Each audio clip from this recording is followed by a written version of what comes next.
Now, I already know that you want to commit certain acts against humanity towards me as you read that title. Because no matter how much someone can dislike GTA Online in its current state, nobody can pretend that GTA Online wasn't fun at some point. And you know what? I believe that at some point. But as I recently embraced a little bit of meditation that does not involve my right hand for once, I have come to the atrocious conclusion that we live in this Stockholm Syndrome type of relationship with Rockstar Games, where we don't want to admit that when you look into it deeply, GTA Online was never really that fun to begin with. Because you can tell me, oh, but Malcolm, I remember having fun in GTA Online at some point. Answer this honestly, wasn't that mostly due to the fact that you were playing with friends? And if so, doesn't any game become fun with friends? You could play a dog shit game like, I don't know, the newest Modern Warfare 3 that shames its predecessor. And you'd still have fun, but still, shit game. And I know this might be a shocker to all of you, but I'm not even going to talk about the militaristic or the futuristic vehicles. I'm not even going to talk about shark cars, because that discussion has already been beaten to a pulp. I thought those to be the final nail in the coffin. You know, it's pretty obvious. Everything went downhill after these spawns of devil were introduced. But the more I thought about it, the more I realized GTA Online didn't dig itself into a coffin. It's more like a mass grave.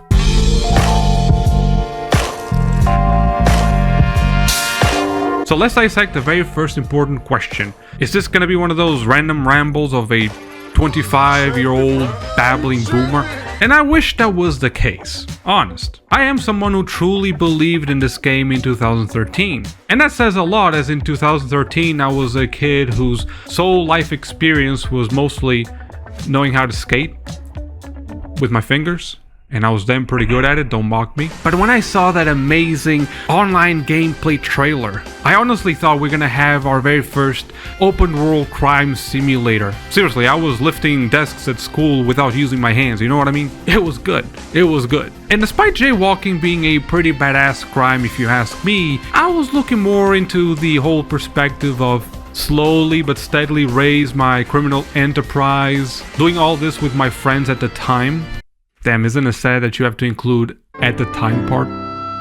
However, Rockstar Games were still in good graces with us, and we gave them a little bit of a breathing room. Because after all, we did see them fumble a little bit the ball there with the release of the online component of GTA 5, as it was delayed for almost half a month. We gave them the same tolerance that we would give to a toddler. Because they don't know what they're doing yet, isn't that so, Rockstar? Oh yes, you sweet little fucking idiot. GTA 4 multiplayer was nowhere near the same level of complexity. Sure, it was fun with modes like Cops and Robbers, Mafia Work, Turf War. Shooting people's feet with an RPG was a personal favorite of mine. But this was a different ballpark. There was nothing more than a fourth character that didn't speak and move into Los Santos to turn himself into a rag to riches story. Damn. Where have I heard about that story before? And with the initial updates, the most we could count on was a bunch of flip-flops, some beach shorts, and hippie vans for some reason. And it certainly wasn't fair that we didn't have heists, even though somebody told us there would be heists. Isn't that so, Rockstar? But again, it was fine. We were out there doing convoys with our friends, dress ourselves like Bruce Wayne, and hitting downtown. The game was just released, for crying out loud. We didn't need much. But I'm not gonna sit on here and pretend that we're gonna be satisfied for long. So for the remaining of 2013, Rockstar actually focused in a few right things. Wow, would you look at that? Rare W for Rockstar. They gave us a whole content creator to design our own death matches and races. And this evolution might seem slow to you, but it was based on very assertive and worthy decisions. They satisfied a need that we did have. The next year, Rockstar gave us more of a sequence of thematic DLCs, such as Valentine Day Massacre Special, Business Update High Life, which gave us a few clothing options and a few weapons, you know, typical yada yada yada. But it was strolling into the right direction of what we wanted it to become, a true rag to riches storyline, but online. I think the most relevant DLC at the time that actually added some sort of interactive content was San Andreas Flight School, I guess. This seems very reductive. I mean, that's the best they could do, give us a few more things that we already had, with some extra challenges and attaboys. But here's the bombshell realization I had. Less is more. In the early 2010s, we're talking about a world where people would still be hostile. Sure, you still have your PvP situations in the middle of free roam, but it was an organic experience. You actually drove to people to engage with them, that being talking to them or just shooting their balls off. From what I remember, the most abusive exploit that we had at the time was reversing the Zontorno, because it had no back window. But this was easily countered, you know? It's like the same way that you face a Charger in Helldivers 2, you just flank and shoot his ass. The simplicity of GTA Online at this time is what made GTA Online so great. Something that you couldn't do in any other game at the time. You could still process the game world as if it was real-life Los Angeles, you know? Not a war zone, just a city riddled with crime. And we obviously can insert the fact that shark guards at this time were still not a factor, which helps, and I know I was not going to talk about it, but we have to mention the obvious. Approachability was also incredibly easy, at least compared to today, where you avoid players like their checkpoints of eternal doom. We did not have a factor of fear or hesitancy to engage with the community. This was our epi era. Morons were yet to give a crap about KD, things were balanced. It was still a game that we took simple joy in climbing Mount Chiliad with a few dirt bikes and our boys. But 2015 happened. 2015 was a bit of a bittersweet year, almost as if it both gave us cake and a wet willy up our asses. For the vast majority of 2015, the game actually got progressively better in terms of content. The year before that had to say goodbye to the bricks of the 7th console generation, adding a first-person element that was kinda mid if you ask me. I didn't care for it. The arrival of GTA 5 to the PC version meant that the game was going to be modded into oblivion, for better or worse. But most importantly, it would be the year that would bless us with heists. Lord Almighty, we would finally get what was promised to us years back. The heist descended from the celestial realms to us mortals that were dying of thirst. And I guess we kept dying of thirst. This DLC was a little bit lackluster in the things that we could possibly do in a creative manner, such as detailing pretty much every aspect of the heist. The worst problem wasn't even the inability to plan the things our way. We could have chalked it up to being maybe too ambitious or way too complex to ever become a reality, at least in a large multiplayer environment like it was GTA Online. But Rockstar, could you at least not kept us on a goddamn leash? This is the first shock that us players got when regarding how restrictive GTA Online's gameplay would become. Now, I don't know how many of you have seen Nagi Jakey's video about how outdated Rockstar Games game design is, how linearity ruins the creative output of a player to do what he wants, however he wants. But this is the worst offense from Rockstar Games in any game they ever produced. Their very first game, where the story doesn't really matter, but instead the diversity of mission gameplay, replayability, modularity to the point where they could have made a sort of heist mission creator, they fumbled it. These heists were nothing more than a few missions where you could choose what kind of waypoints you want to follow. And as I remember, it only led you to two different approaches. The sneaky one or the apeshit crazy one. And the whole perspective of this being online would imply that you would be stronger as a team, yet I believe I would be more efficient with a trio of raccoons. Not because the average GTA Online player is below IQ threshold, even though sometimes that is put to question. But it's mostly due to how heists were a great opportunity to generate a great sense of community, but it did the opposite. It was almost unplayable with people. Host left? Bye. Your crewmates died twice for some reason? Bye. A very specific but ordinary escape vehicle was destroyed?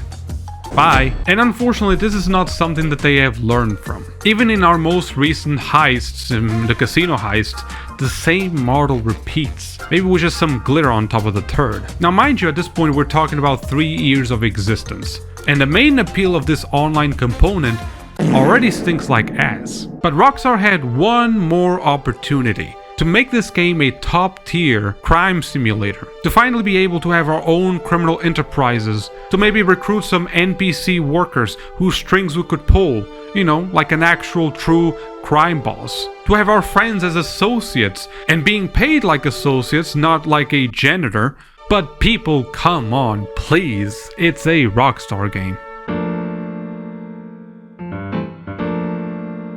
Now allow me to do a little cut in the timeline here, to talk about something that has cursed GTA Online since its release. Something that still today, Rockstar seems resilient in fixing, despite their best efforts I suppose. The fact that everything, and I mean everything, is a goddamn lobby, Jesus Christ, that has been a boner killer ever since 2013. I don't know who on Rockstar offices decided to create this slanted foundation where most activities that you can do in GTA Online have to go through this horrible broken system where if you want to play a tennis match, who even plays tennis? But if you do want to play tennis, to the lobby you go. Isn't it sad that in a game world where we think we could do anything, right? We can't even have a peaceful tennis match without the surrounding area sounding like Iraq in 2005. What the fuck? My god, what's happening? Why this incessant reliance on lobbies for any sort of activity? Where did it go wrong? Because the world doesn't have to be this chaotic for me to have to be isolated from everybody else like I'm a quarantine loony. What is it, Rockstar? Are you worried about the griefers that you created, by the way? The griefers that could possibly disrupt my peaceful tennis match. Couldn't you create like a force field around it? Call DD to keep the kids away or some shit? Something that is not a lobby. And I know you think this is a ridiculous example. What the fuck are you talking about? Tennis? Who cares about tennis? It's not just tennis, that's the whole problem. The mere functionality of matchmaking never worked in this game. It never made me feel compelled to join others because the experience is so excruciating. Because unfortunately Rockstar decided to rely on this method in trying to shove every idea they have into a lobby. For any kind of activity, into this outdated system and unused by anyone in the industry. You've been formally invited to a deathmatch. Please respond. Like, what is this? You're gonna send me a letter next? Racing, deathmatch, contact missions, but also parachute missions, adversary modes, last man standing mode that nobody plays, survival mode that nobody plays, king of the hill that nobody plays, but please remember this one for a future topic. Rockstar has instilled this mythology of just shoving everybody into isolated lobbies, and that's not really fortifying a community at all. Instead of actually doing the opposite, it fragments the community.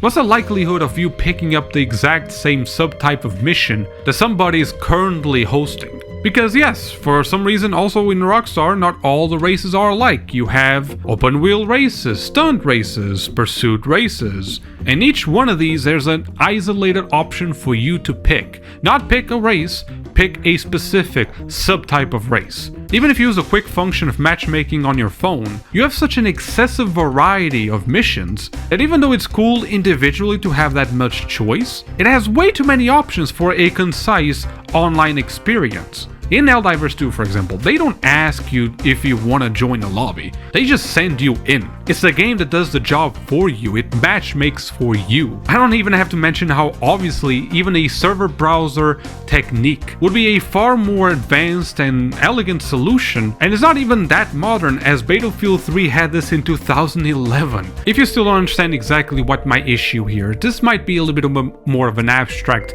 complaint, I suppose, but think of it as if you have a group of 10 happy campers that want to play basketball together, right? Helldivers 2 would essentially pick those 10 people and they wouldn't care which basket they want, what kind of color they want on the floor, they just put all in one court. 5 versus 5, 1 ball, 2 baskets, have fun. Because they know exactly what is expected in an online experience. And pretty much a lot of games, I'm using Helldivers, but pretty much any ordinary multiplayer game does this. Makes sense, right? Or you could take the path of Rockstar Games and have all these different courts with different, floor colors, baskets, basketball patterns, shit like that. That is pretty cool individual to have that much choice. You can pretty much customize in a way your own court, the balls that you want, all that kind of stuff. Maybe a court with 3 baskets, why not? That's all cool.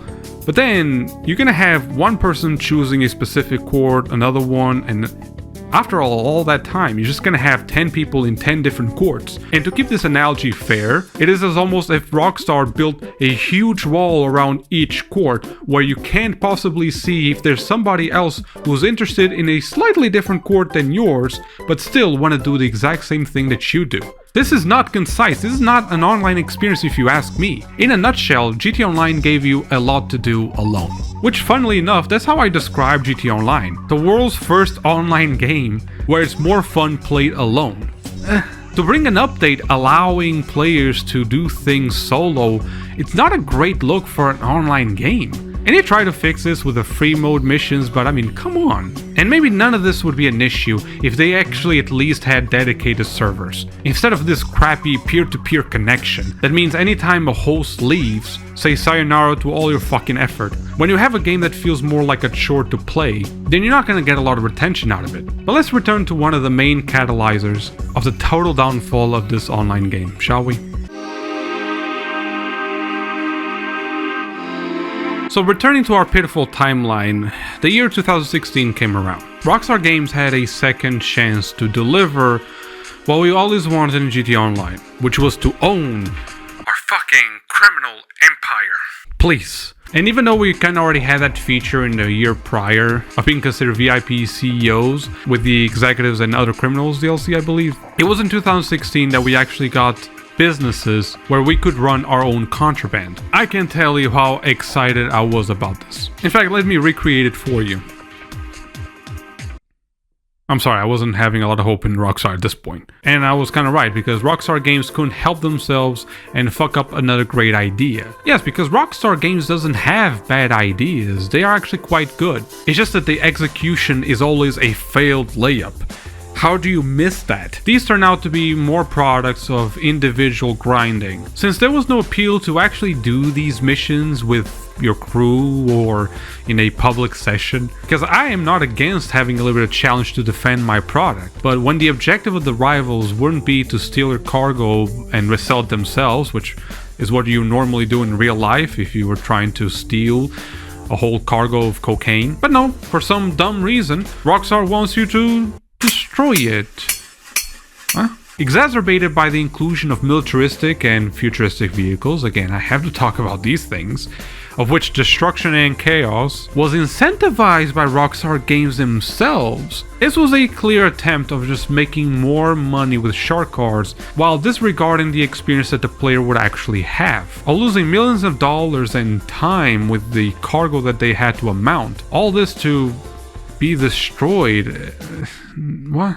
And I know I said I was gonna stay away from the militaristic stuff, but Jesus Christ, what kind of cancer they have become, huh? Because everything is missiles and explosive MGs and snipers and more rockets and so much beeping. This is not what I thought when they said we could deal with cocaine and all these illegal products. To that you can add how ridiculous it is to have such a huge pool of vehicles that Rockstar Games decided at some point to reduce for some reason.